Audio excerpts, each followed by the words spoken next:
તમે જોઈ રહ્યા છો બાળ સંસદની ચૂંટણી પૂર્ણ થઈ ગઈ છે તો એવો ઉમેદવાર કે પોતે દાવો કરે છે કે હું મહામંત્રી જ બનીશ તો આપણે જોઈએ એ ઉમેદવારની સ્થિતિ કેવી છે, એને કેવું લાગે છે કે પોતે મહામંત્રી બનશે કે કેમ, કે એનો કોન્ફિડન્સ કેવો છે અને એવા કયા મુદ્દા છે જેના કારણે એ એમ દાવો કરી શકે કે ના હું ઉમેદવારનો ફૂલ દાવેદાર છું કે જીએસ સ્કૂલનો હું જ બનીશ, એવું એ કયા મુદ્દા દ્વારા કહી શકે છે. તો આપણે જોઈ લઈએ, એમનું ઇન્ટરવ્યુ લઈ લઈએ. મને મારા ઉપર આત્મવિશ્વાસ છે.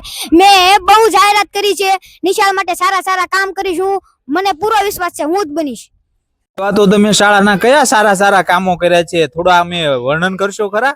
થતી હોય જેને વાંચન લેખન ગણન ન આવડતું હોય તેને મેં શીખવાડ્યું છે. હું તેની ગમે તે કામમાં મદદ કરું છું. શાળાની સાફ સફાઈનું મેં ધ્યાન રાખ્યું છે. શાળાની સારી રીતે સાફ સફાઈ કરી છે. કોઈ રમત ગમત રમતું હોય કે કોઈ પણ રીતે તેને વાગ્યું હોય તો હું તેને ફર્સ્ટ એડ બોક્સમાંથી પાટો બાંધી દઉં છું. અમારી શાળામાં ક્યારેક પાણી ન આવતું હોય તો તાત્કાલિક હું પાણી આવે તેની વ્યવસ્થા કરું છું. નિશાળમાં તાળા મારીને જાઉં છું. નિશાળની સારી રીતે સુરક્ષા કરું છું. જોયું કે આ પરમાર તીર્થરાજ છે એ પોતે દાવો કરે છે કે હું જીતીશ. એને પોતાના કાર્યો પણ વર્ણવ્યા કે આવા આવા કાર્યો મેં કરેલા છે એટલે હું જીતીશ. તો જોઈએ આવતીકાલે એનું રિઝલ્ટ શું આવે છે. એક બીજો પણ ઉમેદવાર છે એ પણ દાવો કરે છે કે હું જીતીશ, સૌથી વધારે મત મને મળ્યા છે. તો આપણે જોઈએ કે એ ને એવા કેવા કાર્યો કરેલા છે કે જેથી કરીને એ પોતે દાવો કરે કે હું જીતીશ એમ કરાવી અને પાણીના ટાંકા ભરાવા અને વાંચતા લખતા શીખવાડું નાના બાળકોને. એટલે હું દાવો કરું છું કે હું જ જીતીશ.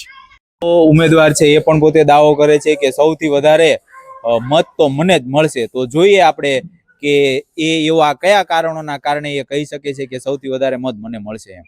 વાંચતા લખતા શીખવાડું, પાણી ટાંકા ભરાવા, સફાઈ કરાવી અને જે પણ બારીઓ બંધ હોય તે પણ ઘણું કરાવ્યું કામ. એટલા માટે મને દાવો છે કે હું જ જીતીશ.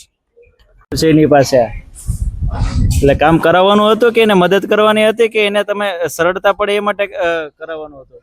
સરળતા પડે એ માટે. શું શું કરાવ્યું તમે તો બધું કામ એની પાસે કરાવ્યું. તમારા તરફથી તો કોઈ તમે કામ કર્યું નથી, તો કઈ રીતે તમે દાવો કરી શકો કે તમે જીતશો? ઘણા બધા મતદારોએ મને મત આપ્યું છે. એ કઈ રીતે ખબર પડી છે કે ઘણા બધા મતદારોએ તમને મત આપ્યા? કે તને જ મત આપ્યું છે. તમે કોઈને જે છે તમારી પ્રજાને જે છે જે તમને લાગુ પડતા હતા કે ભાઈ ને આ લોકો મને મત આપશે, તો એના માટે કઈ તમે વ્યવસ્થા કરી હતી કઈ? હા. શું? પેન્સિલ, ચેક, રબર ને એવું આપ્યું હતું. પેન્સિલ ને ચેક રબર ને એવું બધું આપ્યું. જોઈએ ટૂંક સમયમાં જે છે એ કાલે આવતીકાલમાં જે છે રિઝલ્ટ છે તો બને રહીએ અમારે સાથે.